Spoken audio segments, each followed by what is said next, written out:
Right, so picture this, yeah? It's 6:30 on a Monday morning, absolutely chucking it down outside. Proper miserable weather. And somewhere in South London, there's a bloke called James Patterson, lying in bed, staring at the ceiling, wondering where the bloody hell his life went wrong. Now, before we crack on with this story, if you're new here, welcome to the channel, mate. We take some of the most brilliant books out there, and instead of boring you senseless with a lecture, we turn them into proper stories. Real people, real struggles, real transformations. And today we're diving into a book that genuinely changed my perspective on health and well-being. It's called Just One Thing by Dr. Michael Mosley. You know, the BBC presenter, the chap who's always doing those fascinating documentaries about the human body. But here's the thing that makes this book absolutely brilliant, right? It's not asking you to overhaul your entire life. It's not one of those books that tells you to wake up at 4 in the morning, drink celery juice, meditate for 2 hours, and become a completely different person by next Tuesday. Nah, it's about small things, tiny changes, one thing at a time. And our James? He's about to discover that sometimes the smallest shifts can lead to the most massive transformations. So grab yourself a cuppa, get comfortable, and let me tell you a story about a man who was falling apart and how he slowly, chapter by chapter, put himself back together. James Patterson, 34 years old, works as a project manager for a construction firm in Croydon. Good job, decent salary, got himself a nice little flat in Brixton. On paper, everything's sorted, innit? But here's what the paper doesn't show you. James hasn't slept properly in about 18 months. He's put on nearly 2 stone since the pandemic. His girlfriend, Sophie, left him 8 months ago because, and I quote, "It's like you're not even here anymore, James. You're just existing." Harsh? Maybe, but she weren't wrong. See, James had become a ghost in his own life. Wake up knackered, drag himself to work, survive on coffee and meal deals from Tesco, come home, scroll through his phone for 4 hours, fall asleep on the sofa, wake up at 2 a.m. with a crick in his neck, stumble to bed, lie awake till 5, get up at 6:30, and do it all over again. Sound familiar to anyone? Yeah, thought so. Now, James had tried to sort himself out before, don't get me wrong. He downloaded about 15 different fitness apps, bought a gym membership he used exactly twice, ordered some meal prep containers that were still sitting in the Amazon box in his hallway. The problem wasn't motivation, right? James had plenty of that, at 2 a.m. when he was lying awake making grand plans for his life. The problem was that everything felt too big, too overwhelming, too much. Then one Sunday afternoon, James is at his mum's house in Lewisham for his usual roast dinner. And his mum, Patricia, proper old-school West Indian woman who's lived in London since 1972 and takes absolutely no nonsense from anyone. She takes one look at him and goes, "James Michael Patterson, you look like death warmed up. What is happening to you?" And James, God bless him, just breaks down right there in her kitchen. Proper sobs. Everything comes pouring out. The exhaustion, the loneliness, the feeling that he's 34 and already burned out. His mum listens, doesn't interrupt, makes him a cup of tea, and then hands him a book. "Dr. Mosley," she says. "He was on the telly. Read this. But properly read it, James. Don't just leave it on your nightstand collecting dust." And that book? That book was Just One Thing. Now, James starts reading this book that same evening, right? And the first thing he notices is that Dr. Mosley isn't trying to sell him some complicated system. Each chapter is literally about one thing. Do this one thing and it'll make a difference. The first chapter that properly catches James's attention is about cold showers. Cold showers. In February, in England. Absolutely not, James thinks to himself. This man's having a laugh. But here's what Dr. Mosley explains, yeah? Taking a cold shower, even just for 30 seconds at the end of your normal shower, triggers something called cold thermogenesis. Basically, your body goes, "Bloody hell, that's freezing," and releases a massive surge of adrenaline and endorphins. Studies show it can boost your immune system, improve circulation, reduce inflammation, and, this is the bit that got James, significantly improve your mood and reduce symptoms of depression. 30 seconds, that's all. So Monday morning comes around. James is standing in his shower in Brixton, warm water running down his back, and he's thinking about just ignoring the whole cold shower thing. But then he remembers what his mum said. Properly read it, James. He takes a deep breath, turns the dial to cold, and Christ on a bike!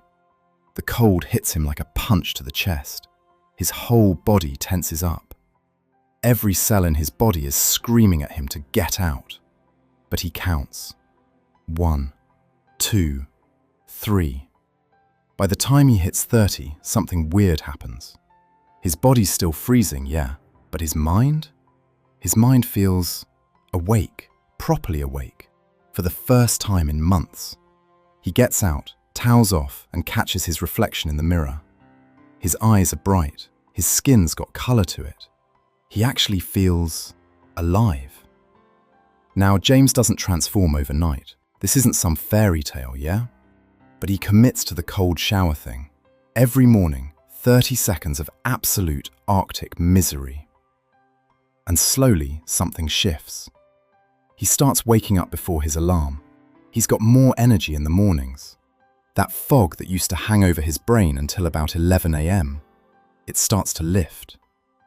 His colleague at work, Tariq, notices after about 2 weeks. "Mate, what's going on with you? You look different. You actually smiled in the Monday meeting. That's never happened before." James just laughs. "Cold showers, bruv. Trust me." Tariq looks at him like he's lost the plot. But James doesn't care. Because for the first time in 18 months, he's actually doing something about his life. One thing. Right, so James is feeling good about the cold shower thing. He's been doing it for about 3 weeks now, and he's ready for the next chapter. And this one? This one makes him laugh out loud. Stand on one leg. Seriously. Dr. Mosley dedicates an entire chapter to standing on one leg. And at first, James thinks this must be taking the mick. Like, how is standing on one leg going to change anything? But here's what the research shows, and this is genuinely fascinating, right? Your ability to balance on one leg is actually one of the best predictors of how long you're going to live. There was a study in Brazil that followed thousands of middle-aged adults, and they found that people who couldn't stand on one leg for 10 seconds were almost twice as likely to die in the following decade. Twice as likely. Standing on one leg improves your core strength, your proprioception, that's your body's awareness of where it is in space, and it literally builds new neural pathways in your brain. So James starts doing it. Every morning while he's waiting for the kettle to boil, he stands on one leg. First the left, then the right, 30 seconds each. And here's the embarrassing bit. The first time he tries it, he can barely manage 5 seconds without wobbling all over the place and having to grab the kitchen counter. 5 seconds. He's 34 years old and he can't stand on one leg for 5 seconds. That's a proper wake-up call, that is. But he keeps at it, every morning. Kettle on, left leg up, count to 30. Right leg up, count to 30. After a week, he's up to 15 seconds without wobbling. After 2 weeks, he can do 30 seconds comfortable. And something unexpected happens. His lower back, which has been giving him grief for years, all that sitting at a desk hunched over a laptop, it starts to feel better. The tension starts to ease. Turns out, strengthening your core through balance work actually takes pressure off your spine. His mate Dave, who he plays five-a-side with on Wednesday evenings, notices that James is moving differently on the pitch. "Bruv, what's happened to you? You're actually keeping up for once." James just grins. "Standing on one leg, mate." Dave looks at him like he's mental. But James is starting to see a pattern here. These tiny things, these just one things, they're adding up. Now, about 6 weeks into his experiment, James hits a bit of a rough patch. Work goes absolutely mental. There's a big project deadline. The client keeps changing their mind. His boss is breathing down his neck. And James can feel all his old habits trying to creep back in. The stress eating, the doom scrolling at 1 a.m., the feeling that everything's falling apart. He picks up the book again, looking for something that might help, and he lands on a chapter about breathing, slow breathing specifically. Now, James has heard people bang on about breathing exercises before. All that just breathe stuff that sounds nice, but never actually helped him when he was properly stressed. But Dr. Mosley explains the science behind it. And this is where it gets interesting. When you're stressed, your sympathetic nervous system goes into overdrive. That's your fight or flight response. Your heart races, your blood pressure spikes, your body's flooded with cortisol. But slow breathing, specifically breathing out for longer than you breathe in, activates your parasympathetic nervous system. That's the rest and digest response. It literally tells your body, everything's fine, mate, calm down.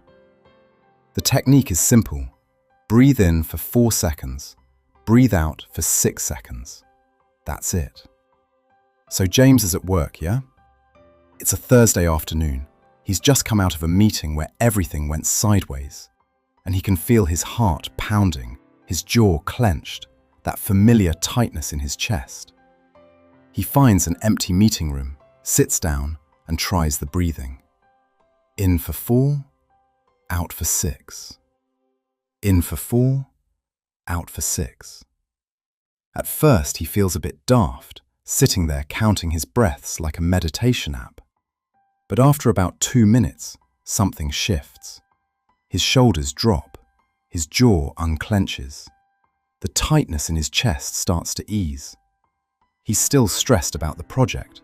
That hasn't gone away, but he's not in panic mode anymore. He can actually think. James starts using this technique everywhere. On the tube when it's rammed and everyone's in each other's faces. Before difficult phone calls. In the evening when his brain won't shut up. And slowly, he notices that his baseline stress level is actually coming down. He's not walking around in a constant state of low-level panic anymore. His mum notices when he comes round for Sunday roast. James, you seem calmer, less wound up. He tells her about the breathing, and she nods like this is the most obvious thing in the world. I've been telling you to breathe properly since you were a child, James. Maybe you're finally listening. Mother's in it. Always right. Right, I'm going to pause James's story here for just a second, because if you're enjoying this and you're getting value from it, I need to ask you a small favor. Hit that subscribe button if you haven't already. And actually click the bell, yeah? Because YouTube doesn't always show you our videos otherwise, and I don't want you missing out on the next one. We do this every week. Take brilliant books, turn them into stories, give you practical stuff you can actually use in your life.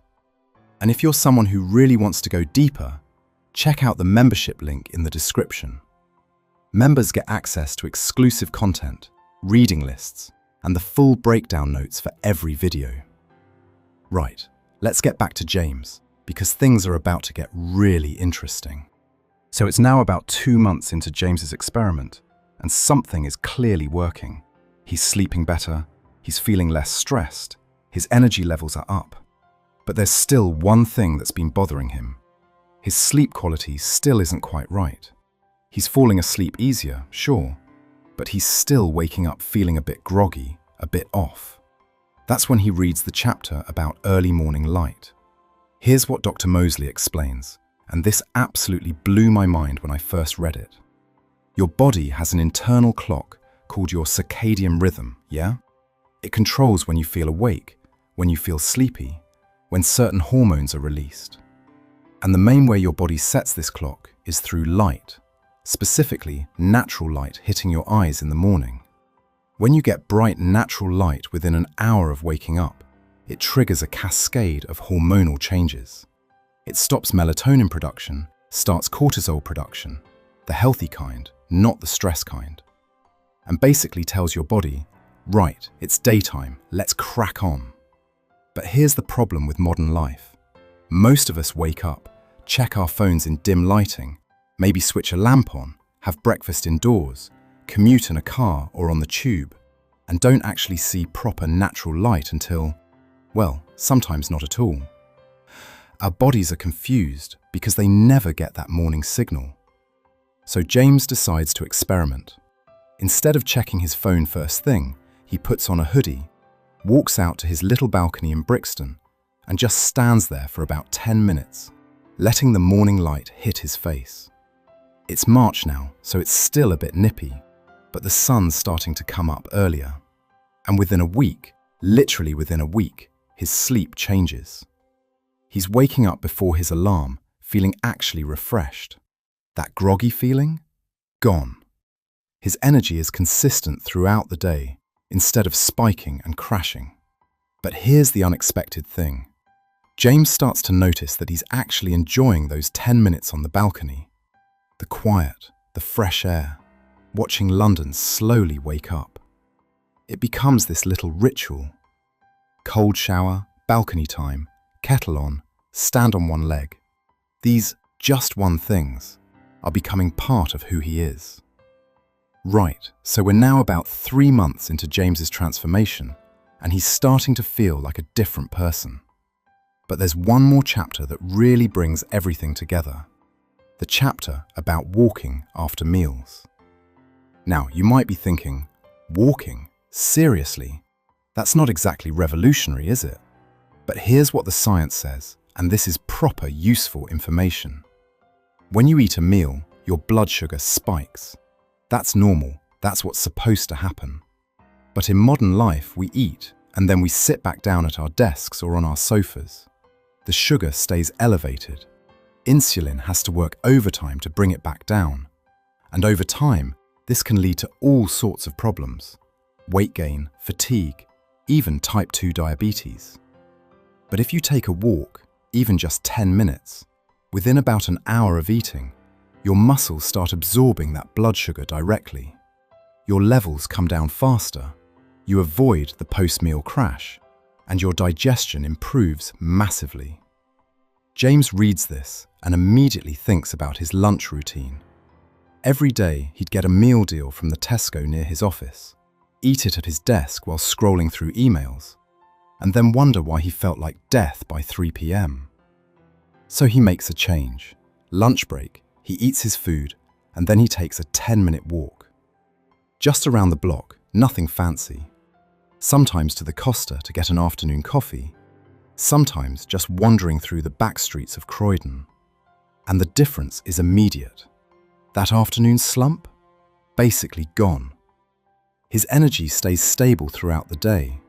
He's actually productive after lunch, instead of staring at his screen in a food coma. But here's where it gets really lovely, right? One day, James is on his after-lunch walk, and he runs into this woman from the accounts department. Her name's Emily. They've said hello a few times, but never really chatted. "Mind if I join you?" she asks. "I've started doing walks after lunch too. Read something about blood sugar or whatever." They start walking together, every day, talking about work, about life, about nothing in particular. And yeah, I think you can see where this is going, can't you? 3 months later, James and Emily are having dinner together most evenings. She comes round to his flat. He's cooking her proper meals now. Another thing he started doing after reading the book. And life is looking very, very different from that Monday morning in February when he was lying in bed wondering where it all went wrong. So let's fast forward, yeah? It's now a year later, and James is back at his mum's house for Sunday roast. Patricia looks at her son, this man who walked into her kitchen 12 months ago looking like a ghost, and she barely recognizes him. He's lost 1.5 stones without really trying, just from the walking and the better sleep. His skin's clearer, his eyes are bright. He's actually smiling. And it's not just the physical stuff. James is calmer, more present, more himself somehow. Over dinner, his younger sister Natasha asks him about it. "How did you do it, James? Seriously, because I want what you're having." And James thinks about it for a moment, because the honest answer is complicated. "It was just one thing at a time. I didn't try to fix everything at once. I started with cold showers, just 30 seconds. Once that became a habit, I added the balancing, then the breathing, then the walks. Each thing was so small that I couldn't really fail at it. And then one day, I looked up and realized that all these tiny things had completely changed my life." And that's the genius of Dr. Mosley's approach, isn't it? We've been sold this idea that transformation requires massive effort, huge willpower, complete life overhauls. We think we need to join a gym, meal prep for the whole week, wake up at 5 a.m. and become a completely different person overnight. But that's not how human beings actually change. That's not how our brains work. We change through small, consistent actions, one thing at a time, day after day, until those actions become who we are. So here's my question for you, right? What's your one thing going to be? Maybe it's the cold shower, 30 seconds at the end of your normal shower. Maybe it's the morning light, 10 minutes outside when you wake up. Maybe it's the walking, just 10 minutes after lunch. Pick one, just one. Do it for a month. Make it so easy that you can't fail. And then, once that's become part of you, add another one. I'm going to leave you with something James said when I asked him what he'd tell his past self. That bloke lying in bed in February, feeling like his life was falling apart. He said, "I tell him that he doesn't need to fix everything at once. He just needs to do one thing, one small thing, and then trust that the rest will follow." Right then, that's it for today. If you found this useful, you know what to do. Subscribe, hit the bell, all that good stuff. Leave a comment telling me which one thing you're going to try first, and I'll see you in the next one. Take care of yourselves, yeah?